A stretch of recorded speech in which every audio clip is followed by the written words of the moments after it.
Only once did I try to tell my mother I hated her. Unsurprisingly, I was a teenager. My meager effort to force the spiteful words out of my lips stung her. But I don't think either of us really believed me. Perhaps you do hate your mother or your father, sibling, neighbor, coworker. Hate, after all, is a very human emotion. Those negative feelings can rise up in any of us. But I'm a minister, and this is a Unitarian Universalist congregation where Universalist points to a universal love that draws a circle wide enough for all of us. Aren't we supposed to be talking about love, not hate? In fact, the staff did look at me with some skepticism when I shared this week's topic with them. Hate is bad. What else is there to say? Is hate always bad?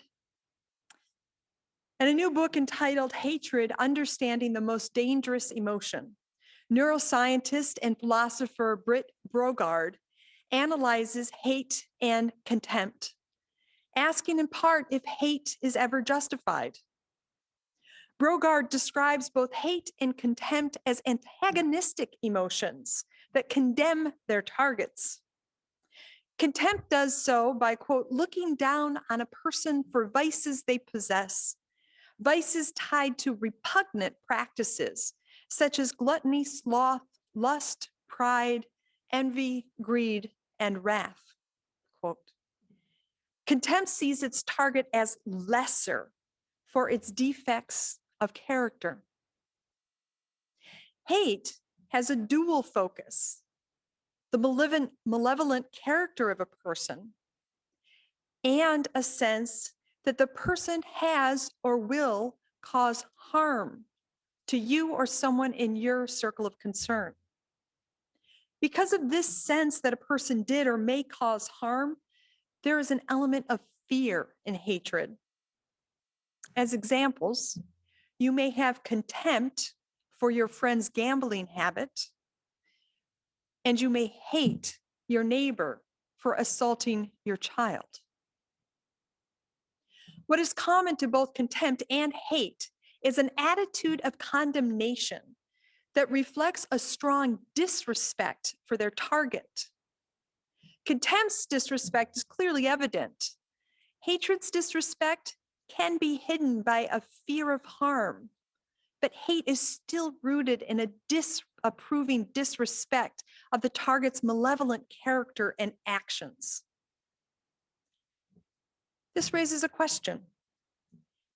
If hate is targeted towards a person's malevolent character and harm they may or did cause, then could it be possible to hate someone who deserves it?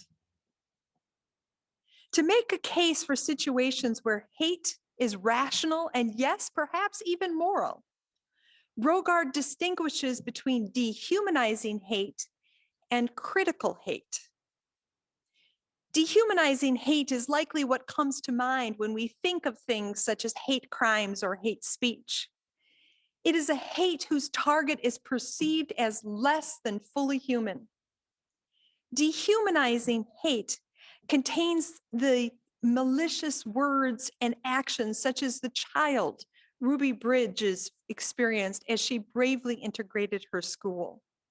Such dehumanizing hate did not see the person that little Ruby was, nor her humanity. Critical hate does not dehumanize its target, but with clear eyes evaluates a person's actions as falling far short of societal norms and their character as malevolent or evil. Brogaard writes, quote, rather than merely being a disapproval of the wrongful act, critical hate is a form of disrespect for the evildoer for his arrogance and abominable beliefs, end quote. To remain rational and morally justified, however, Brogard argues that such critical hate must be aimed at a particular person, not groups, and be open to revision if new evidence suggests you were wrong about a person or their actions. In other words, critical hate must be based in an assessment of a particular person's deeds and character. Do such careful distinctions about hate and contempt really matter? I think they do. We are living through a time where hatred is on the rise. We have seen too many examples of killing Black Americans, trans folks, and Jewish people just in the last few years. We have heard hateful rhetoric against immigrants, women, Muslims, and more, day after day. And while all of this hatred is both very real and powerful, I also worry that we too might fall prey to a dehumanizing hatred that would see those who vote, believe, or live differently as less than us. To ascribe hatred as a vice only belonging to others risks fuller polarization between a virtuous us and a malevolent them. It also risks planting seeds of dehumanizing hatred in us towards those we perceive as the true haters. In other words, I think it's important we don't ignore our own capacity for hatred. Trying to understand the nature of hatred and when it is and is not morally justified might help us to avoid devolving into dehumanizing haters. Another way to think about this question, about this issue, may be to ask the question, would you invite a white nationalist over for dinner? For a group of students at New College in Florida, this became a very real question. The story is told in the book Rising Out of Hatred, The Awakening of a Former White Nationalist by journalist Eli Saslow. Born into an illustrious white nationalist family, Derek Black showed early aptitude for leadership, even creating a children's page on his father's website, Stormfront, when he was just 12. A bright student with an interest in medieval history, Derek transferred from a community college to the liberal New College in his sophomore year. In his first semester, Derek befriended Juan, also a community college transfer student, as well as a Peruvian immigrant. Soon, Derek met and began dating Rose, excuse me.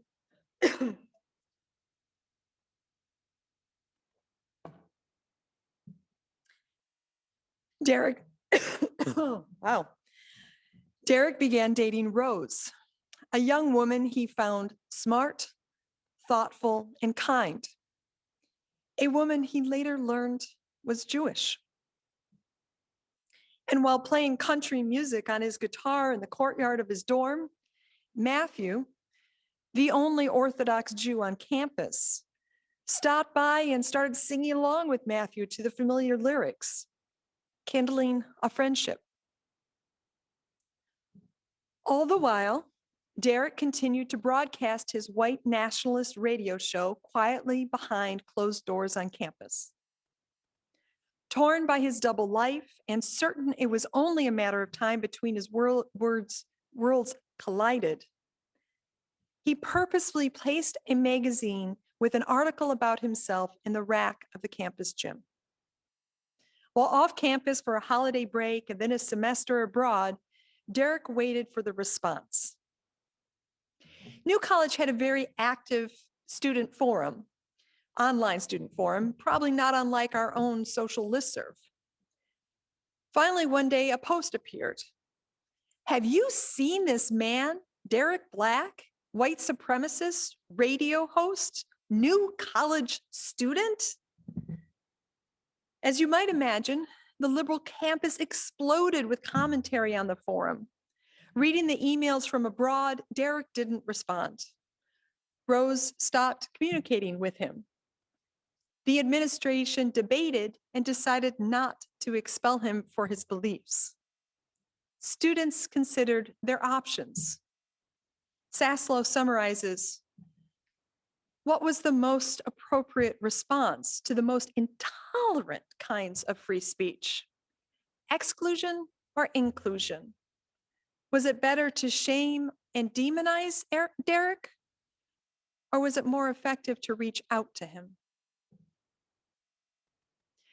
When Derek returned to campus the following fall, he faced plenty of condemnation and his car was vandalized. The message that his beliefs were beyond the pale was clear. But also, Juan reached out to Derek, inviting him to his dorm for a beer. Juan had read Derek's Stormfront posts and yet chose to trust his own instincts about the guy who had befriended him. Then Derek's Orthodox Jewish friend Matthew asked him to join in a weekly Shabbat dinner he shared with his friend Moshe Ash. From here, the book continues to detail the friendships Derek develops at New College. In addition to Juan, Matthew, and Moshe, Derek begins to date Allison. While much of their conversations with Derek did not address white nationalism, neither did his friends hold back their criticism of Derek's racist beliefs and the harm they felt by them when white nationalism was discussed. As time passed, Derek found himself more confused as he began to question his long-held beliefs. In his final year at New College, another forum thread about Derek and his white nationalist connections began. Once again, students erupted in debate until the moderator closed the thread. Reading and reflecting about all of this with Allison, Derek decided to speak up, publicly stating, "I am not a white supremacist, nor do I identify with white supremacy." Allison quietly sent a copy of his forum email to the Southern Poverty Law Center. When the Southern Poverty Law Center reached out to Derek for a comment, he sent an email outlining his change of mind and asking them to publish his words in full. The news quickly spread in both white nationalist and mainstream media. After the online publication Daily Beast wrote an article about Derek's shift, Derek emailed that it was mostly fair, but that it missed the important impact of his new college friends. He spoke of how they disagreed with him, but still listened, even as he listened to them, and the evidence they presented about how his beliefs were wrong. Continuing, Derek wrote, quote, "Furthermore, a critical juncture was when I realized a friend was considered an outsider by the philosophy I supported. It's a huge contradiction to spend your summer with someone whom you completely respect, only to then realize that your ideology doesn't consider them a full member of society. I couldn't resolve that." In the end, Derek's hateful beliefs collided with his relationships. Ideological hate that espoused group disrespect failed in the face of particular members of the group for whom he had respect. To rephrase his words, it's a huge contradiction to hate someone you respect. Derek Black's story out of white nationalism is presented as one of civility. But I resist using this frame because too often civility is understood as simply being polite, being nice. And there are times when we may need to be firm and fierce in defense of those facing harm and hate. While civil exchanges are an essential part of Derek's story, what I see as central to his transformation is a mutual regard of humanity. Rather than dehumanized as a hate monger by classmates, the civility Derek received recognized his humanity as more than the worst thing he had said or done. At the same time, and very importantly, Derek came to understand the humanity of those he had denounced in his hate speech, not only in a general sense, but in very particular ways. His friends did not let him bifurcate general principles of white nationalism from the harm his hate caused to the particular people he had come to care about and respect. I find Derek's story provocative. Would you have invited him to dinner? I've heard stories from many of you about family members, friends, or neighbors with whom you strongly disagree and have relationships. These are not simple dynamics, especially for those who are the target of hate rather than mere bystanders. As people with moral convictions, we rightly pass judgment on those we believe have acted wrongly and with malevolence. To not do so would be to abdicate our covenant to work towards a better, more equitable, and loving world. But as we judge, I hope that we also pay attention to our feelings of contempt and hate. To critically condemn immoral and evil actions is one thing. To drift into dehumanizing rhetoric of beliefs about those people is another. We are a religious community defined by a commitment to universal love. Does that mean we cannot hate white nationalist rhetoric or harm against Black and brown lives? Absolutely not. But it does remind us that the love we proclaim seeks to hold fast to the inherent worth and dignity of every life. Doing so not only seeks to avoid dehumanizing others, but also to retain a clear sense of the moral culpability borne by those who would harm Black and brown lives. As we navigate the hate-filled waters of US politics and society, may we seek justice and a more equitable society. May we also remain rooted in a universalist love that retains a deep wonder for the worth and dignity of human life. So may it be. Amen.